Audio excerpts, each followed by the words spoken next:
My mill called the police to report I kidnapped her grandkids when I took them camping. When they arrived, she demanded they arrest me. I handed the officers my phone showing her exact location, a spa resort I'd booked for her birthday weekend. Her face of shock as the officers started laughing still replays in my mind. When I married James 3 years ago, I knew his mother Rachel would be a challenge. As the only child of demanding parents, James had learned to navigate her controlling nature by simply giving in. But I wasn't raised that way, and I certainly wasn't going to let her micromanage my parenting once our twins were born. The twins, Emma and Noah, just turned 5 last month. They're adventurous kids who love nature, bugs, and getting dirty, everything their grandmother considers unrefined behavior. Rachel believes children should be seen in designer clothes, eating with perfect table manners, and attending prestigious preschools that prepare them for Harvard.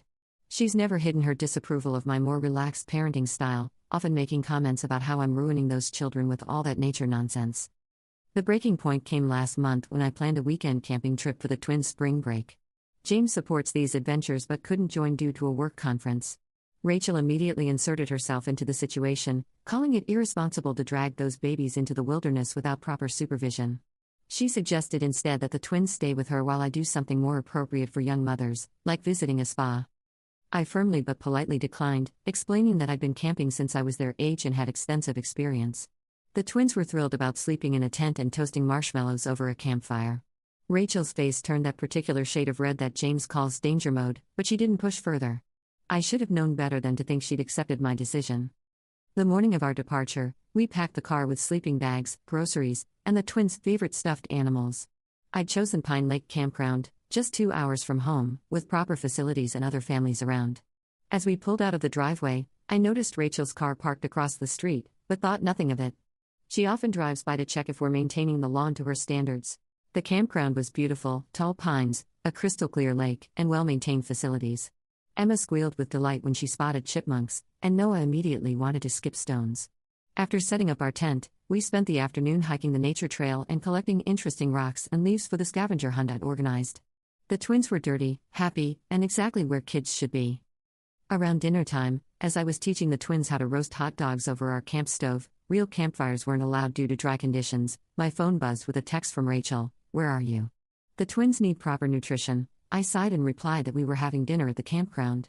She didn't respond. Later, as we snuggled in the tent reading stories by flashlight, I noticed several missed calls from Rachel. When I finally answered, her voice was shrill with anxiety. "Those poor babies are probably terrified in the dark. Have you even fed them properly? What if wild animals attack the tent?" I assured her we were safe, fed, and the twins were actually asking if we could live in a tent forever. She hung up abruptly. The next morning, we were at the lake feeding ducks when multiple police cars suddenly appeared in the parking lot. Emma and Noah watched wide-eyed as 3 officers approached us. One of them, Officer Martinez, spoke gently, "Ma'am, we received a report of child endangerment. You're Mrs. Sarah Caldwell?" My stomach dropped. "Of course. Yes, I'm their mother. This is probably about our camping trip?" Officer Martinez nodded. "We got a call from a grandmother claiming you kidnapped her grandchildren and were holding them in dangerous conditions." She seemed genuinely distressed. I felt that familiar mix of anger and embarrassment that only Rachel could provoke. "Officer, my children are happy, safe, and on a planned camping trip. Their grandmother disapproves of my parenting style." Just then, Rachel's car screeched into the parking lot. She practically fell out in her panic, wearing expensive athleisure and looking completely out of place among the casual campers. "Thank God you found them," she cried dramatically. "These poor babies have been kidnapped. Arrest this woman immediately. She's not fit to care for them." Emma and Noah, confused and frightened by their grandmother's histrionics, clung to my legs. The officers looked between us, one raising an eyebrow skeptically. Officer Martinez spoke carefully. "Ma'am, these children appear healthy, happy, and well cared for. And Mrs. Caldwell has provided identification proving she's their mother. What exactly makes you think they've been kidnapped?" Rachel's eyes widened as she realized her plan wasn't working. "She took them without my permission. She's exposing them to wild animals and probably not feeding them proper food. She lets them get dirty and teaches them to be savages." The other officers exchanged glances, clearly unimpressed by her reasoning. "Did she have legal custody to take these children?" Officer Martinez asked. Rachel sputtered, "Well, yes, but did your son, their father, approve of this trip?" Another officer interjected. "Yes, but he doesn't understand how irresponsible. Are the children being abused or neglected in any way?" By now, Rachel's face had turned an unflattering purple. She knew she was losing but couldn't back down. Just look at them. Their clothes are covered in dirt, their hair is messy, and I bet they haven't had a proper vegetable since yesterday. I took a deep breath, fighting the urge to tell Rachel exactly what I thought of her stunt. Instead, I reached for my phone. "Officers, I'd like to show you something." I opened my banking app and pulled up my recent transactions. This weekend, I purchased a spa package at Serene Springs Resort for 3 nights. VIP treatment, premium room, all services included. I booked it as a birthday gift for Rachel. Her birthday was yesterday. Rachel's mouth fell open. I continued calmly. The reservation includes deep tissue massages, facials, aromatherapy, and a private yoga session. I was going to tell her about it when we got back, as a surprise. I thought maybe if she had some relaxation time, she'd be less stressed about our parenting choices. Officer Martinez grinned slightly. "So you're telling me, ma'am, that while you're here worried about dirt and hot dogs, you have a luxury spa weekend waiting for you?" Rachel looked at the screen, her face transforming from anger to shock to embarrassment. I didn't know," she stammered weakly. The officers started chuckling, the tension dissolving into absurdity. "Ma'am," Officer Martinez said kindly, "false reporting is a serious offense. However, given these circumstances, we'll consider this a misunderstanding. Perhaps you should go enjoy that spa weekend." As the officers prepared to leave, I turned to Rachel. "I love that you care about the twins. But calling the police, accusing me of kidnapping, and terrorizing your own grandchildren isn't helping anyone. We're doing fine, and the kids are learning valuable life skills. The spa is paid for, non-refundable, and check-in is still available until 8 p.m. Rachel stood there, deflated. One of the younger officers approached her gently. "Ma'am, my grandmother was a lot like you. Always worried, always trying to protect us. But the day she let go and trusted my parents was the day we all started having better relationships. Maybe give it a try?" After the police left, Emma tugged my hand. "Mama, Grandma said?" I knelt down, my heart aching despite everything. These were teachable moments too. Grandma loves you both very much. Sometimes when grown-ups love someone, they worry too much. She was scared because we were somewhere different than home.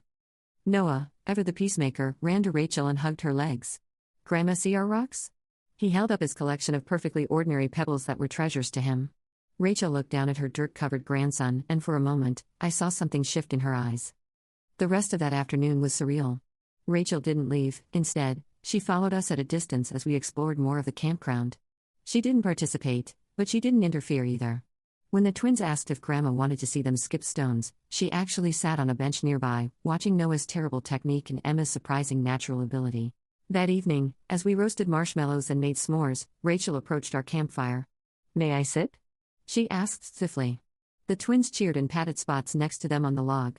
We spent an hour sharing chocolate-covered graham crackers, and I caught Rachel smiling, genuinely smiling, as Noah got marshmallow all over his face and Emma tried to catch fireflies. When we finally packed up to head home on Sunday, Rachel surprised me by saying, "That spa weekend. Is the offer still valid?" I nodded, relieved to see a crack in her armor. I think I could use some relaxation," she admitted quietly. "And maybe some time to think about things differently." The changes weren't immediate or dramatic, but they were real. Rachel did go to the spa and apparently had the best weekend of her life. When she returned, she was more relaxed than I'd ever seen her. She started asking about our outdoor adventures instead of criticizing them. She even bought Emma and Noah their own hiking boots for safety, but also for fun. The camping incident became known as the great-grandmother meltdown in our family lore. At holiday gatherings, James would tease his mother about her police kidnapping drama, and she'd roll her eyes but laugh along. The twins still talk about how Grandma was scared of dirt but now she likes our rocks. 6 months later, Rachel surprised us all by suggesting a family camping trip. She showed up with a brand new tent, expensive camping chairs, and enough supplies to stock a small wilderness survival store. She insisted on bringing a portable hand sanitizer station and individually wrapped organic snacks, but she also brought binoculars for bird watching and a field guide to local insects. That weekend, I watched my controlling, anxious mother-in-law lie on her back next to Emma and Noah, pointing out constellations and asking questions about cricket sounds. She still wouldn't eat the hot dogs. She packed gourmet sandwiches instead, but she toasted marshmallows and admitted s'mores were surprisingly delightful. The girl who once called the police on her daughter-in-law now sends weekly texts asking if the twins want to go explore nature with her. She created a nature journal for each child, complete with pressed leaves and careful notations about their outdoor discoveries. She even installed a bird feeder outside their window so they could watch wildlife from home. Looking back, that police confrontation was exactly what our relationship needed, a dramatic, unmistakable boundary that forced Rachel to see how her anxiety and need for control were damaging not just her relationship with me, but potentially with her grandchildren too. Sometimes people need to see themselves through others' eyes to recognize their behavior patterns. The officer's gentle approach helped diffuse what could have been a family-fracturing situation. Their mixture of professional authority and human understanding created a space for Rachel to recognize her overreaction without complete humiliation. That preservation of dignity allowed her to actually change rather than double down on her position. These days, Emma and Noah adore their grandmother, who they now describe as silly about dirt but smart about birds. Rachel still has her particular ways. She brings baby wipes on every nature walk and insists on photographing the twins before they get dirty, but she's found her own version of embracing our outdoor lifestyle. The camping gear I bought for her that Christmas sits ready by her door, along with a framed photo from that first camping weekend where she finally joined us. In the picture, she's making a s'more, her designer sweater is covered in pine sap and marshmallow, and she's laughing harder than I'd ever seen her laugh before. Sometimes the most absurd moments lead to the most genuine connections. A luxury spa weekend I never thought she'd actually use, a police report that backfired spectacularly, and a grandmother who learned that dirty clothes wash clean, but missed opportunities don't. Rachel still asks me to text when we arrive safely at campgrounds, still packs too many emergency supplies, but now those texts end with a fun storming the castle. And her emergency kit includes extra s'more supplies. The twins are 7 now, and they tell anyone who'll listen about how their grandma once called the police because Mama took them camping. They think it's the funniest story ever, especially the part where she had a fancy spa weekend waiting but was too busy being worried to enjoy it. Children have that beautiful ability to find humor in family drama, to love unconditionally even when adults act foolishly. As for me, I've learned that sometimes the biggest battles lead to the best truces. Rachel and I will never see eye to eye on everything. She still believes children should learn classical piano, and I think bug catching ranks higher, but we found our middle ground. She brings organic snacks on our nature walks. I make sure the twins wash their hands before eating them. She documents their adventures with her expensive camera. I teach them to appreciate the moment beyond the lens. The police officers sometimes joke about it when they patrol our neighborhood. Officer Martinez once admitted that call was his favorite of that summer, the only kidnapping case where the suspect gifted the accuser an all-expenses-paid spa retreat. He said it restored his faith in family dynamics, proving that sometimes love manifests in the most misguided ways possible. Now, when Rachel starts getting anxious about our parenting choices, we have a code phrase: "Should I book you another spa weekend?" It makes her laugh and serves as a gentle reminder of how her anxiety can spiral into absurdity. We've all grown from that experience, Rachel in learning to trust and let go, me in finding compassion for her fears, and the twins in understanding that people can change when given the chance. Every so often, when we're all sitting around sharing stories, Rachel will shake her head and say, "I still can't believe I called the police on a camping trip." The twins always giggle and ask her to tell the story from her perspective, which usually involves exaggerated descriptions of their wild and unkempt state that day. She'll finish by looking at me and adding, "But sometimes you need a shock to see things clearly." That spa weekend photo remains one of my favorites, not just because it captures a moment of transformation, but because it reminds me that family relationships are always works in progress. We're all still learning, still growing, still figuring out how to love each other better. Sometimes that learning comes through dramatic confrontations and police interventions, other times through quiet moments shared over s'mores. The important thing is choosing to keep trying, to keep showing up, to keep leaving room for change and growth. And occasionally, to remember that the best revenge is booking your difficult in-law an amazing spa weekend and watching them realize their own absurdity. Trust me, it's far more effective than any argument could ever be.